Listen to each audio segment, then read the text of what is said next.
Hello, and welcome to this week's Movie Math on the eve of Christmas.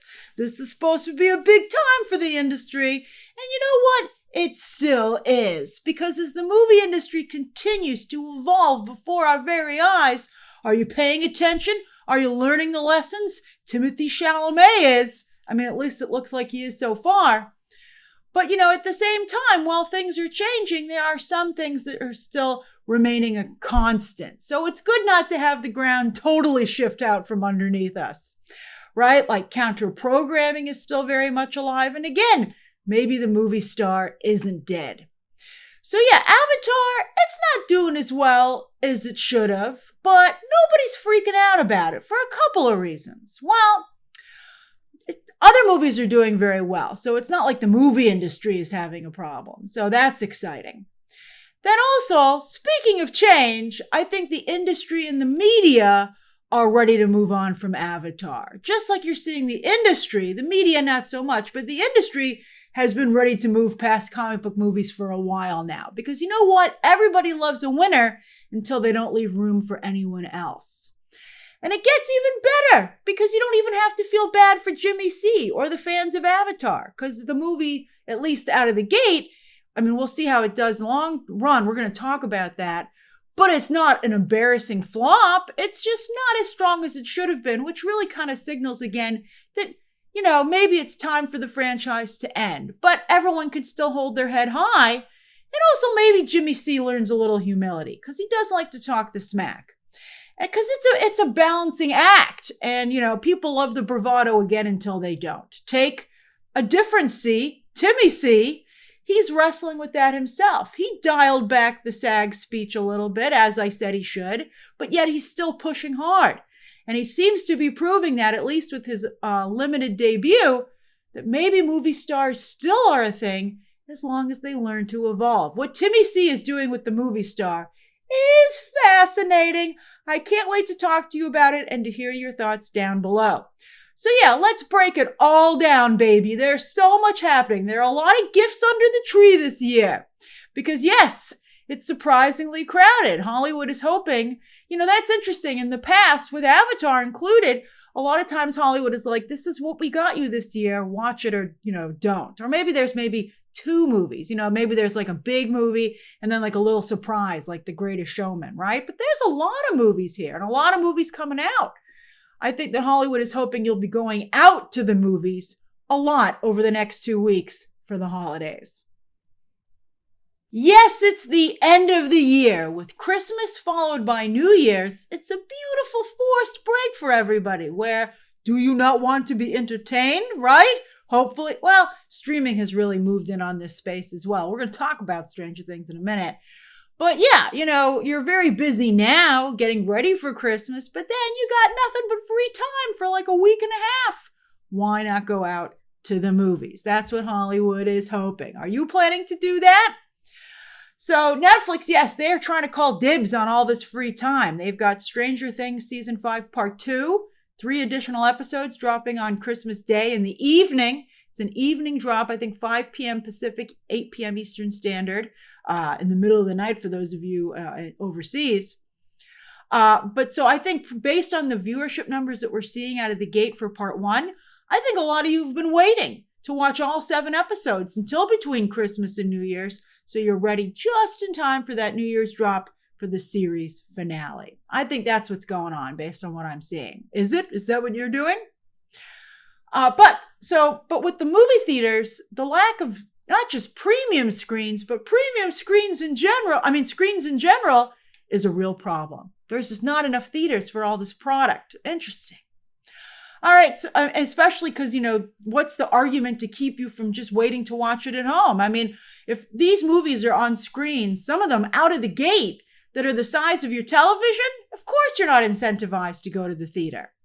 So Avatar is 3 hours and 15 minutes, not including trailers. So that's really 3 hours, 45 minutes. So it needs a lot of screens. It, of course, has all the premium screens, which is crazy that Marty Supreme isn't available in premium format. It's just absolutely nuts. But then, of course, Avatar needs some regular screens as well, just to try and meet demand, try and make its money back. So, like, for instance, Marty Supreme is only in limited release right now, but like Lincoln Square is a very popular theater here in New York. If you're not seeing Avatar or Marty Supreme, forget it. You're on such a small screen, you might as well wait to go watch it at home. And then even when I check some of the theaters in New Jersey, there's just so many movies out right now that The Housemaid, a very hot new release, is on some really tiny screens. It's nuts. It's absolutely ridiculous. And then Marty Supreme is about to go wide. That should take up a lot of screens, especially with the heat that it's getting. And there are 2 other wide releases for Christmas Day. We'll see how Avatar does going forward. Disney is very aggressive when it comes to negotiating screens. So I'm sure it probably has premium screens locked down for the first 2 weekends. But then I think they're going to start to get strong-armed to give up at least the Dolby to Marty Supreme. I mean, let's see. Again, a lot of you are saying, Marty Supreme's never going to play outside of the coastal elites. And maybe you're right. But we'll see. We'll see what happens. That's going to be a big test for not only Marty Supreme, but Timothee Chalamet. As Timothee Chalamet, is he limiting his audience or expanding it? We don't know yet, but it's pretty exciting so far. How do you think Marty Supreme is going to do when it goes wide? But yeah, there's just a real lack of theaters. It's not, again, as I said, not just premium, but just large theaters overall. Although there's a AMC Garden State, which has a ton of big theaters, but it's just so big and so unwieldy that there's like no security there at all. And it's just like watching a movie in Mad Max and Thunderdome. I stopped going to that theater when I go to New Jersey because the audiences are so poorly behaved. It's a nightmare. I think that's one of the reasons the Riverside Square, besides being a dine-in theater, is doing so much better.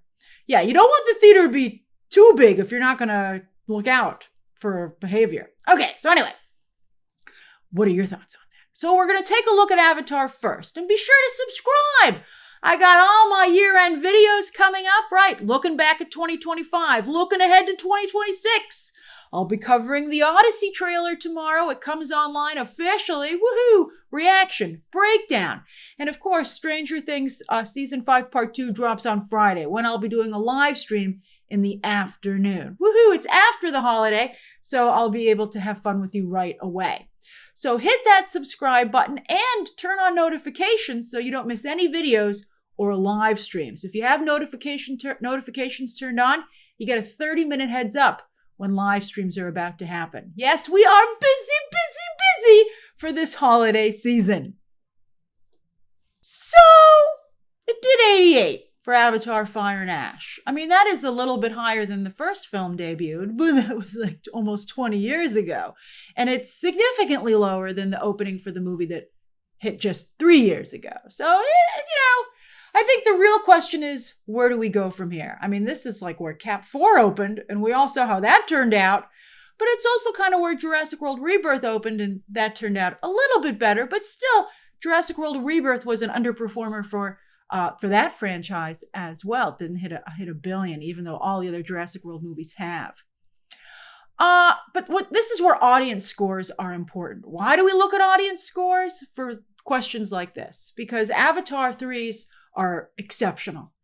People who are seeing it really, really like it. Not everyone's turning out this time, but the people who go are very satisfied. Much higher audience scores than Cap 4 and even higher than Jurassic World Rebirth.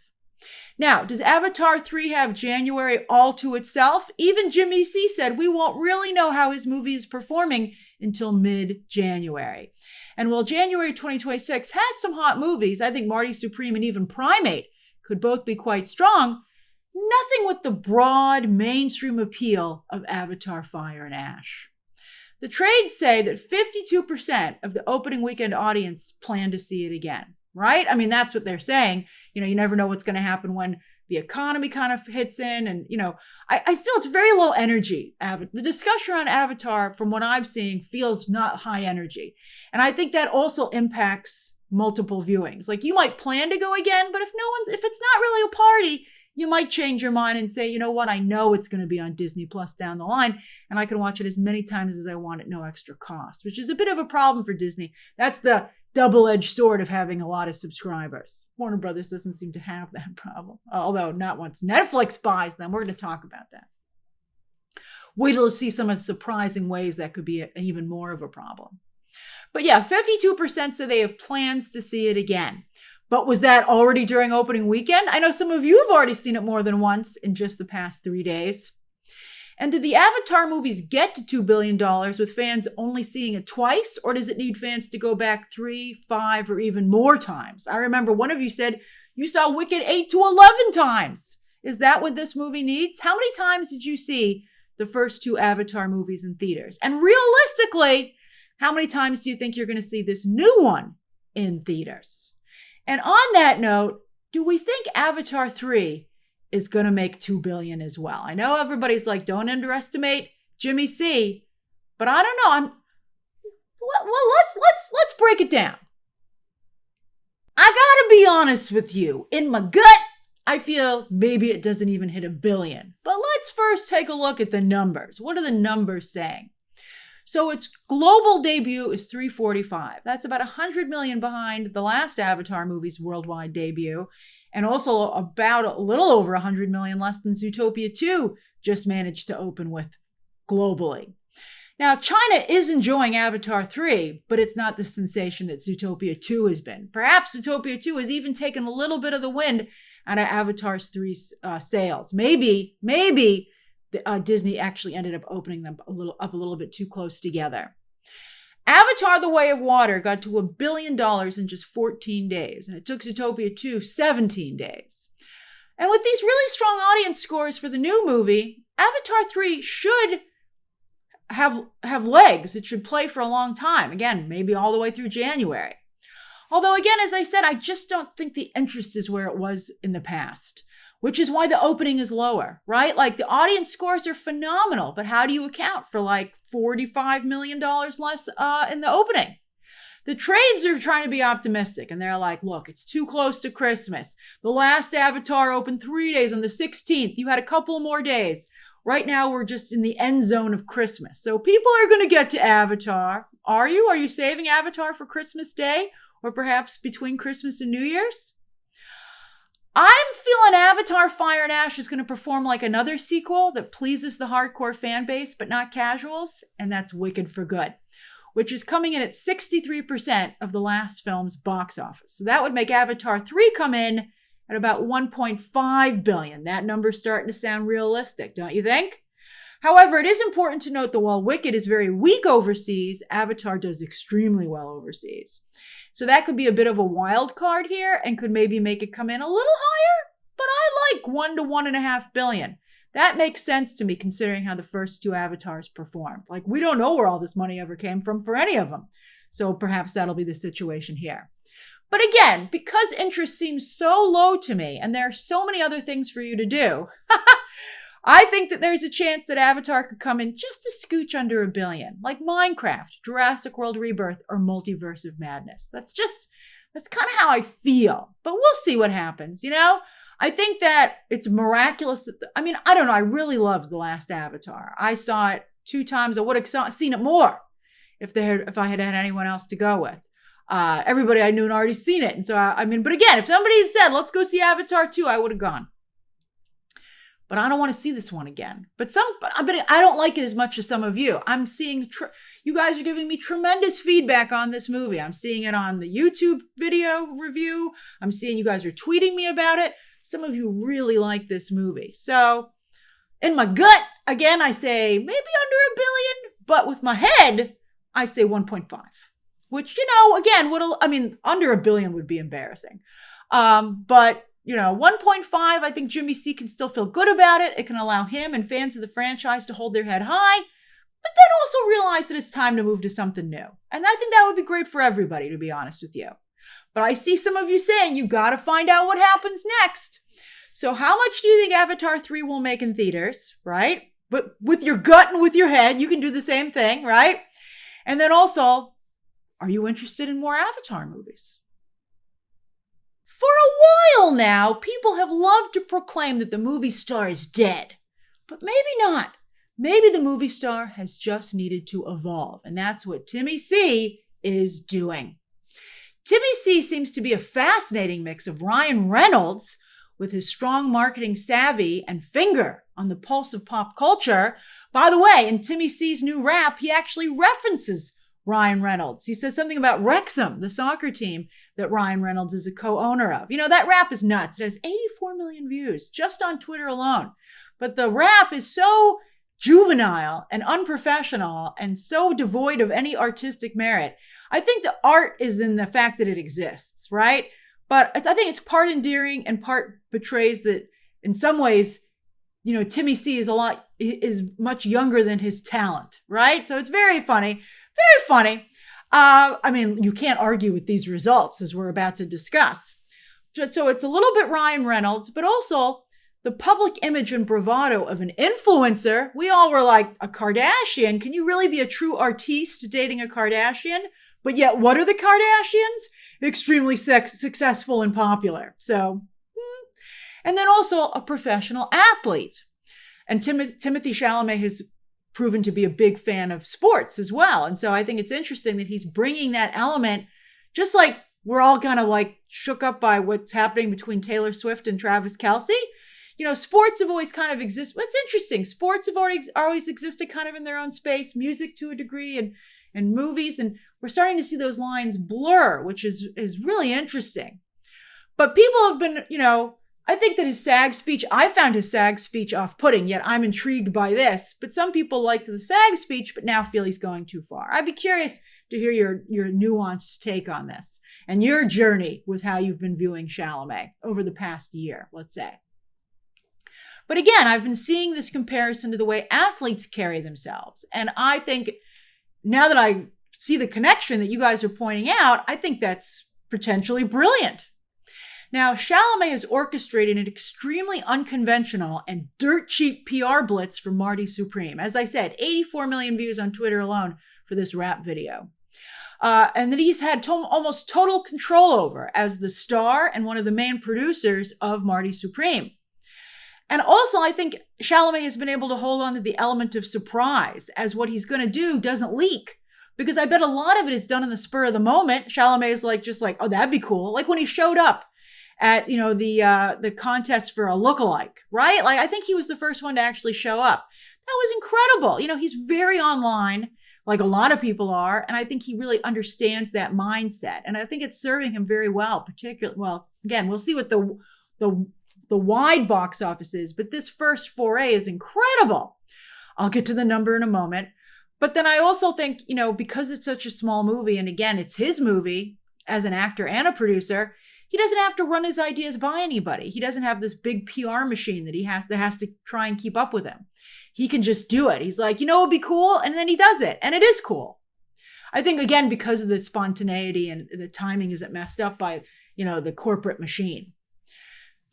So I think this is very interesting. Now, again, as I said, some of you feel that it's off-putting. But what if he's getting people into the theater who don't normally go? Who are like, I'm a big person in sports and I love social media, but I will go to the movies for this because he's turned it into such a big thing. That would be huge for Hollywood and badly needed.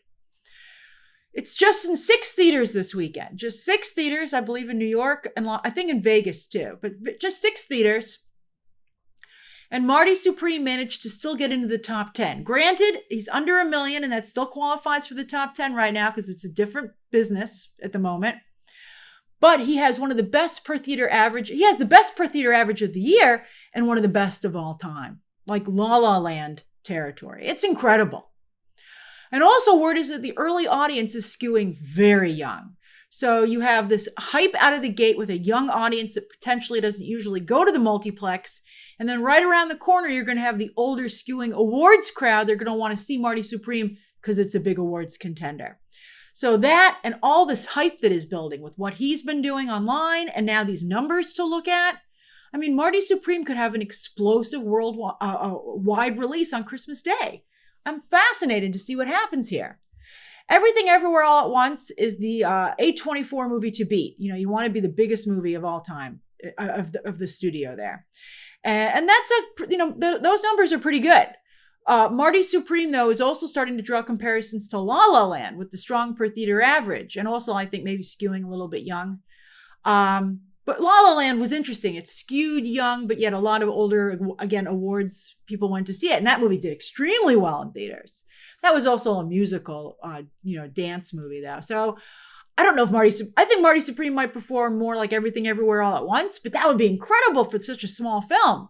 And of course, both those films went on to be huge awards winners. So far, Marty Supreme has 8 Critics' Choice nominations and 3 Golden Globe nominations. Golden Globes doesn't do craft, so they have, it's harder to get to rack up as many nominations there. And surely Marty Supreme will have a lot of Oscar noms. But this is a very competitive year, and nominating is one thing, winning is another. And Marty Supreme is going up against One Battle After Another from Paul Thomas Anderson, who doesn't have a lot of wins. Sinners, Ryan Coogler also not very much on the board, particularly with wins. And then Blue Moon, right? I think a lot of people are going to want to give career awards to Ethan Hawke. He's a very strong competitor, and Richard Linklater to a degree. So I think that Chalamet and Josh Safdie are very young, which is one of the benefits to this movie. I think it's capturing a very young audience, which Hollywood has been losing. But from an awards perspective, voters might feel, hey, get in line. So what are your thoughts on all this? What are your thoughts on Marty Supreme? But wait, there's even more box office news because Angel Studios had a big breakthrough this weekend. So we've talked about Angel Studios a lot, constantly trying to recapture its success with Sound of Freedom, and it has seemed like they wouldn't be able to. But they might have found a new sweet spot in biblical animation. Oh my goodness, this is amazing. So this is their second hit this year with an animated Bible story. Both movies opening in second place with around 20 million.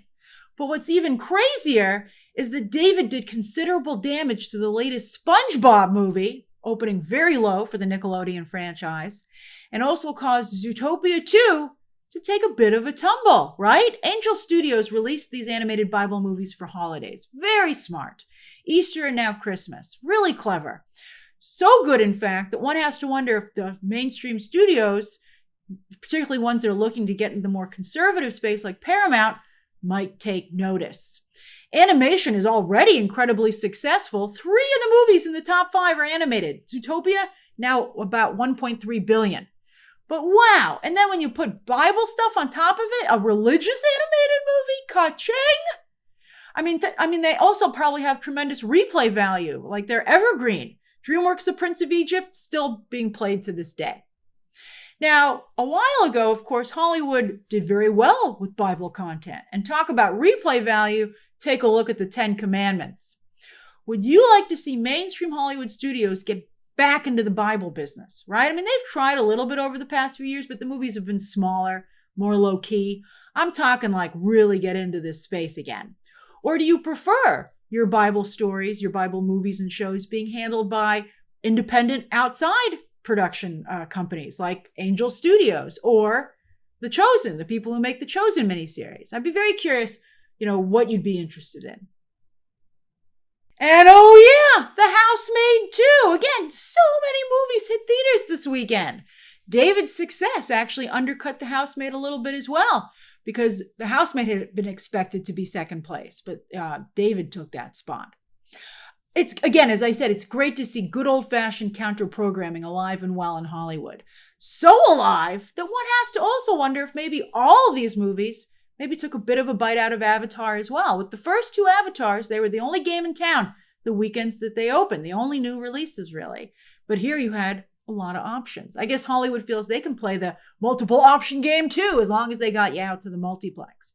Although, there's just so much content these days. And of course, Netflix will just pepper you with content, but it's all theirs. Whereas, here, obviously, it's different studios jockeying for your dollar in theaters or on digital or streaming. All right, so The Housemaid is strong. It's pretty good. It's solid. It's good out of the gate. It's good. This is very good. It's not amazing, but it's very, very good. And it has solid audience scores. I mean, Gone Girl got a Beast Cinema score as well, although that was a Ben Affleck and David Fincher movie, so of course it opened much bigger. This is actually performing on par with 2018's A Simple Favor, also from Paul Feig, but that came out in September. The Housemaid could also benefit from not only the holidays, but a slow January. But we'll see if Lionsgate can resist rushing it to digital, where it's sure to do quite well. But it doesn't need to be on digital just yet. Let it make its money in theaters, I think. Although, again, can it get a good sized theater? If, that's another thing. It could end up getting pushed to digital just because of lack of theaters. But this is a very badly needed win, not just for Feig, but Amanda Seyfried, right? And then also, of course, Sydney Sweeney, whose career had seemed all but dead. And interestingly enough, this isn't even a conservative style film, although it does have a Yellowstone actor in it as well, which is interesting. They still, we don't quite know who went to see The Housemaid, but, people had thought that anyone but conservatives had sworn off Sydney Sweeney. And so that seems clearly not to be the case. Good news for her career. I told you nobody wants to see her as a serious actress. She is made for the fluff, right? She's very fluffy. She's made for fluff. And I think that that's where people want to see her. And that's why she should be working on this Barbarella remake. Where is that? She was supposed to remake Barbarella, which would be perfect for her. All right, as for the rest of the top 10, good news, Wicked fans. It seems like just like Zootopia 2, your movie will play throughout the holidays, even though it's about to hit digital for New Year's. It should still, again, as long as it can have screens. The screens are going to start to go pretty fast.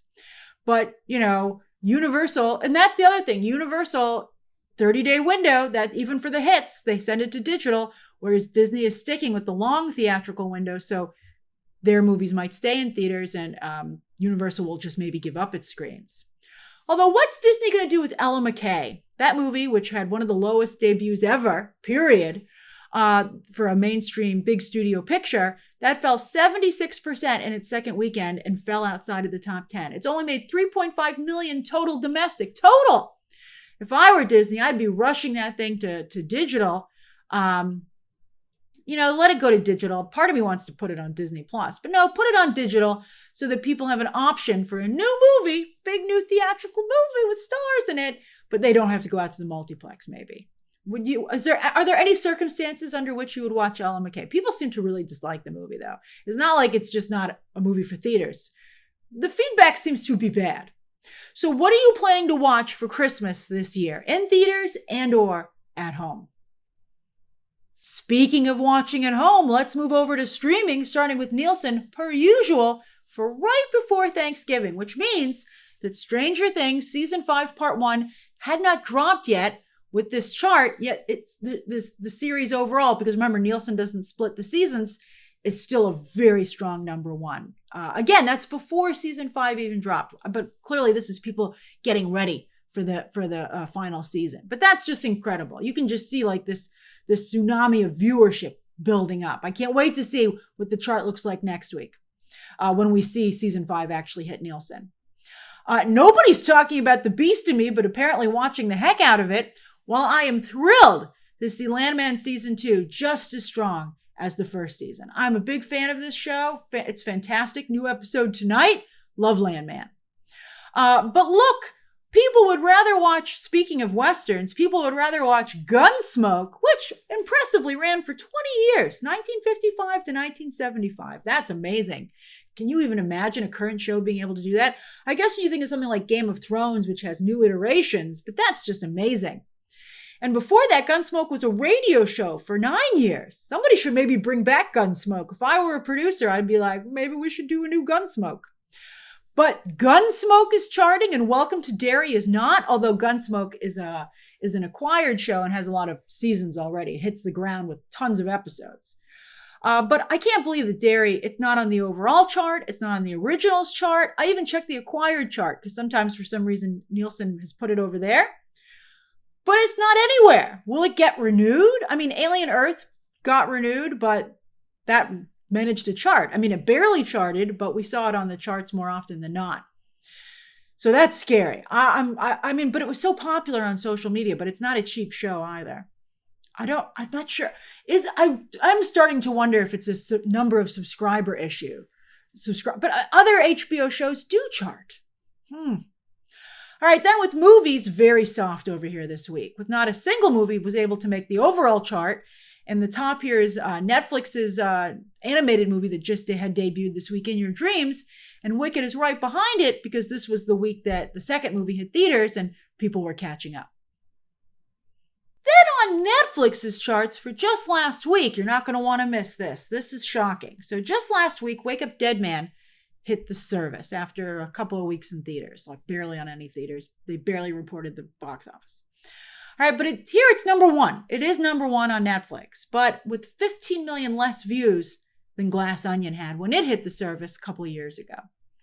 Now, to be fair, Wake Up Dead Man has far less star power than Glass Onion, and Netflix barely advertised it. A lot of you were like, I didn't even know this was out. But still, and here's where it gets interesting. As I said, here's the kicker. As Netflix is looking to buy Warner Brothers, look at what they did to this theatrical franchise when they bought it out from underneath Lionsgate for $400 million. Remember, we were all like, what a shame that Knives Out was such a big hit in theaters and such a great remember, it was Pumpkin Spice, the movie. And we all felt kind of bad when Netflix said we're going to take it off out of theaters and put it basically online. But they had promised us. They said, don't worry. It's still going to be the same thing. It's just going to be on Netflix. We're just going to be behind it, but we're still going to preserve it. But yet look at the downward trajectory of Knives Out. That is very scary, and something that anytime anybody was like, oh, it'll be fine during these negotiations, I'd be like, Knives Out? Anytime I'm like, oh, Dune will be okay. You know, all these things, The Conjuring, I'd be like, Knives Out. Look what happened to Knives Out. All right, and also Jay Kelly, here it is in its second week. And by the way, if you turn it on, it's Netflix, it's free. You can just turn it. It's an okay movie. You don't need to watch it. But if you fast forward to the train sequence, peppered throughout that thing is a dude on a bike. That's the new Brainiac. You can go take a look at him at no extra cost. Then over on show, and by the way, I did a live stream on that earlier today. I hope you'll go check out our discussion. Then over on shows, behold the power of Rowan Atkinson, number one, baby. While Stranger Things Season 5 has surprisingly already slipped to third place. But again, I feel it's because there was the initial wave of people who want to watch this stuff immediately. Whereas I think a lot of fans, particularly because you're so busy with the holidays, have said, you know what, I'm going to wait and watch all the first 7 episodes between Christmas and New Year's, and then be ready for the series finale on New Year's Day or Eve, right then. I think that's what people are doing. That's what I think's going on. I mean, a bunch of people seem to be still working their way through the entire series from the beginning. So that's another reason not to have even started season 5 just yet. And all 4 seasons are still in the top 10. How have you been consuming the final season, or heck, just Stranger Things overall, as it finally comes to an end? What's your game plan for the end of the year?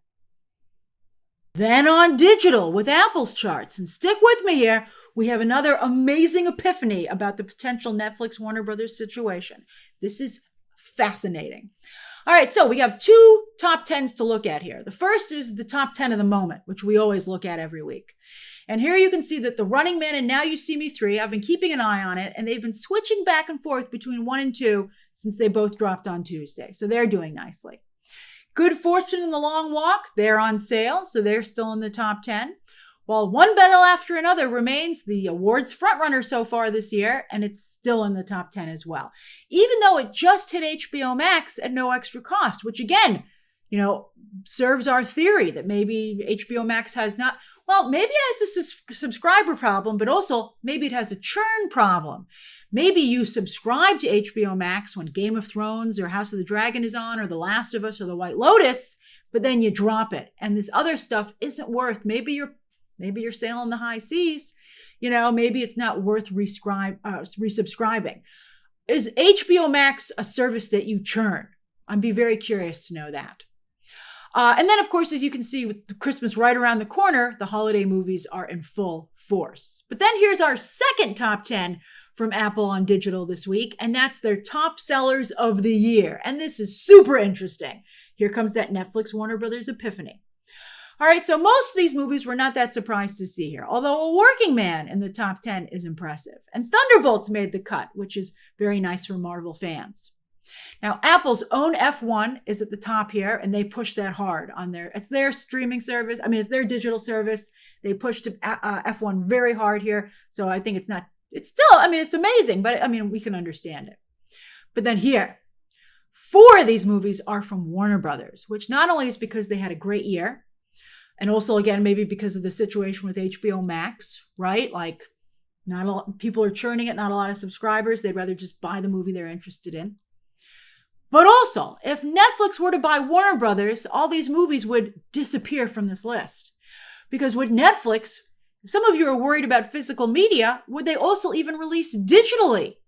Or just like their current movies, as soon as they hit theaters, even after a traditional theatrical window, whatever that ends up looking like, would they go straight to Netflix and circumvent digital and physical media? That is yet another way that Netflix buying Warner Brothers would have huge repercussions on you, on the industry, on the financials of the people who are involved with these projects. Because, residuals come out of, there's very little residuals on Netflix. Netflix is a pay up front because how do they know what money comes from what? Because it's a subscription service. You're not buying anything a la carte. These are a la carte purchases.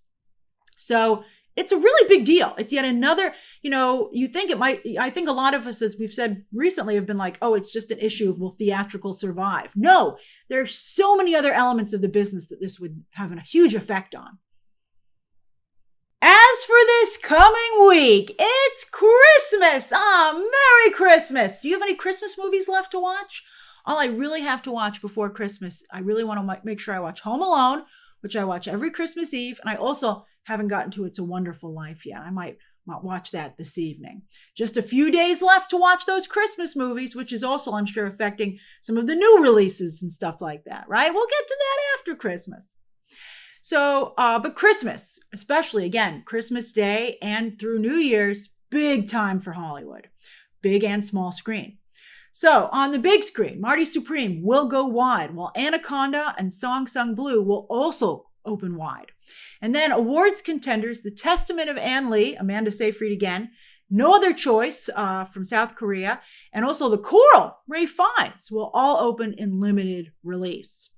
On digital, Springsteen and Sentimental Value, the latter big awards contender, will drop on Tuesday.